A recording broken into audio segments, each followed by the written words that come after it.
Nathalie, bonjour. Bonjour. Est-ce que tu peux me dire où est-ce qu'on est aujourd'hui tous les deux? Alors, nous sommes au Poussette Bar, une mère, une fille, rue Garibaldi, dans le 15e à Paris. Ce soir, c'est le lancement auprès des mamans blogueuses de la campagne Alerte Jaune. On te connaît bien dans la communauté santé à travers le compte Twitter Contact AMFE et puis pour toutes les conférences santé auxquelles tu participes avec nous. Oui. Lors du dernier festival Communication Santé de Deauville, la campagne Alerte Jaune a remporté 3 prix.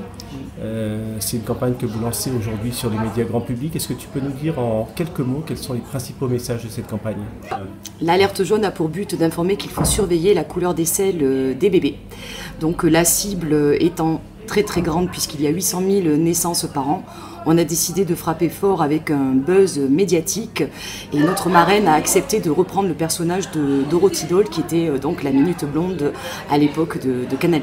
Et donc nous avons fait un film dédié à cette campagne avec une version télé, une version donc web avec donc le concept de la vraie Minute Blonde et une version radio.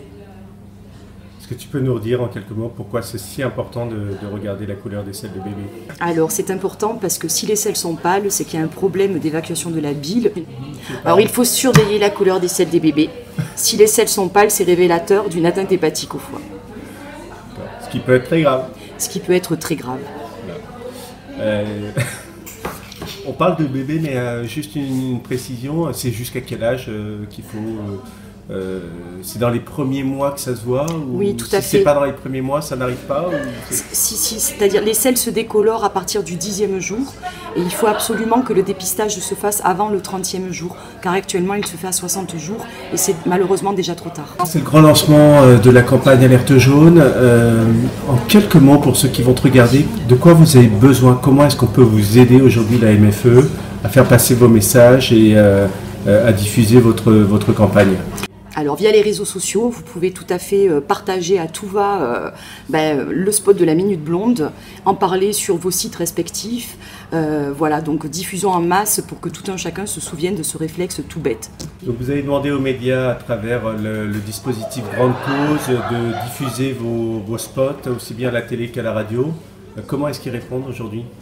Ils répondent plutôt favorablement. Cette année, les associations ont le label Grande Cause Nationale et donc les télévisions, les radios sont tenues d'offrir des espaces gracieux, la presse aussi écrite. Et pour l'instant, ce sont les régies télé qui ont répondu présentes via le syndicat national de la publicité télé.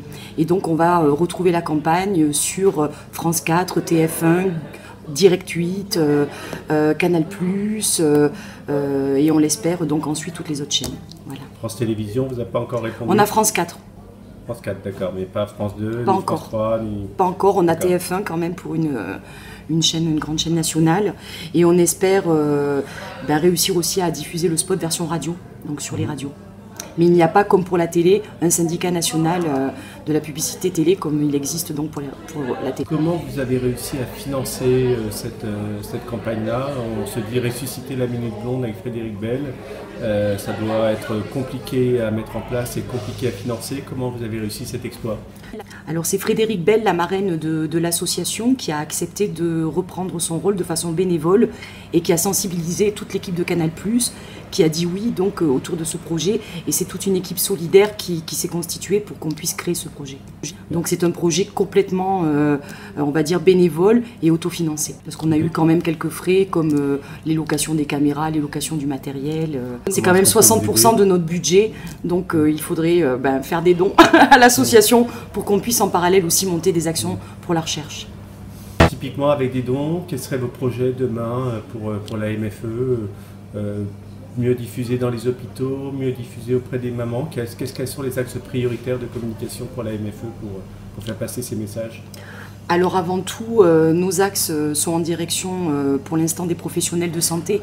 On espère donc réussir à former les professionnels de santé de la petite enfance, à mener donc le dépistage correctement. Et en parallèle, on aimerait donc créer un premier programme de recherche autour de ces maladies.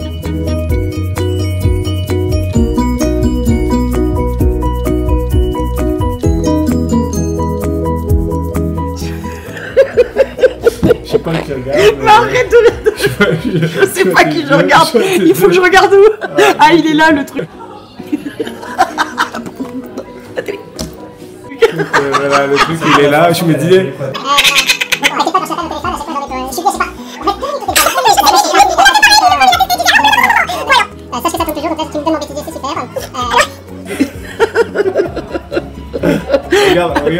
Regarde mon doigt parce que là je te vois regarder. Ah non mais du coup.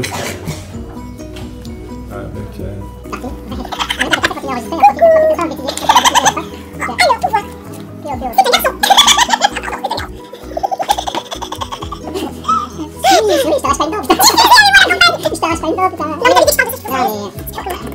Tu dis ce que tu veux, t'es libre, après je peux couper ce que je veux, donc je peux même changer ta voix si j'ai envie. Salaud. Alors bonjour. Promis. 3/4 d'heure. Voilà. Je sais que c'est que du bonheur, voilà. Ok, on va faire du bêtisier, ça va être compliqué. Mais arrête d'éclater de rire, je suis super sérieuse. Je suis dit, tu me le fais en quelques mots simples, tu vois, pour que Madame Michu elle comprenne. Alors tu comprends là la couleur de la ville, du machin, du truc. Oh putain. Non, je te dis Ça va juste. pas du tout. Je te dis juste, toi regarder le caca, si caca est trop pâle, problème du foie. Voilà, trop grave. voilà.